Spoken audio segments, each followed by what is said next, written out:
জাকের আলী, সৌম্য সরকার, তাসকিন আহমেদ, মুস্তাফিজুর রহমান, শেখ মেহেদী সহ আফগান সিরিজে শক্তিশালী দল ঘোষণা করেছে বাংলাদেশ। নতুন করে চমক দেখিয়ে দলে ফিরছেন সৌম্য সরকার। চোটের কারণে বাদ লিটন। এই স্কোয়াডে বাংলাদেশের হয়ে ব্যাটিং সেকশনে দাপট দেখাতে পারে জাকের আলী অনেক, সৌম্য সরকার, তাওহিদ হৃদয়। অন্যদিকে বোলিং সেকশনে দাপট দেখাতে পারে মুস্তাফিজুর রহমান, তাসকিন আহমেদ, শেখ মেহেদী, শরীফুল ইসলাম।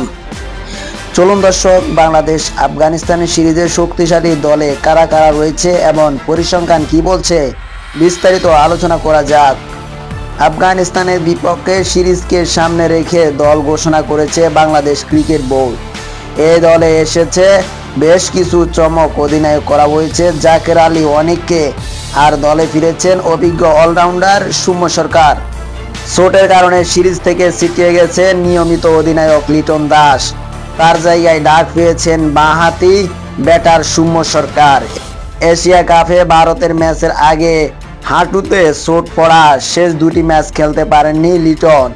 সৌম্য সরকার বর্তমানে খুলনার হয়ে এনসিএল টি-20 মাতাচ্ছেন। এবার সংযুক্ত আরব আমিরাতে দলের সঙ্গে যোগ দিচ্ছেন তিনি।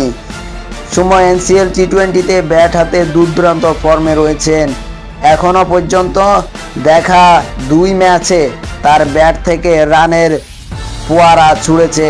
রাজশাহীর বিপক্ষে 6টি 4 ও 6টি ছক্কা 34 বলে 63 রান এবং ঢাকা মেট্রোর বিপক্ষে 4টি 4 ও 3টি ছক্কা 33 বলে 45 রান করে ইনিংস খেলেছেন। এদিকে চোট থেকে সেরে ওঠা অন্তত 1.5 থেকে 2 সপ্তাহ সময় লাগে লিটনের। তাই ধারণা করা হচ্ছে ওয়ানডে সিরিজকে মিস করতে যাচ্ছে লিটন কুমার দাস। আফগানিস্তানের বিপক্ষে টি-20 সিরিজে প্রথম ম্যাচটি হবে 2 অক্টোবর। এরপর যথাক্রমে 3 ও 5 অক্টোবর শাহজাতে হবে দ্বিতীয় ও তৃতীয় ম্যাচ। পরবর্তীতে 8 অক্টোবর মাঠে গড়াবে 3 ম্যাচ ওয়ানডে সিরিজ। প্রথমটি 11 ও 24 অক্টোবর হবে। বাকি দুটি ম্যাচ সবগুলো ওয়ানডে অনুষ্ঠিত হবে আবুধাবিতে। চলুন দর্শক, এবার জেনে নিই টি-20 সিরিজে বাংলাদেশের স্কোয়াড।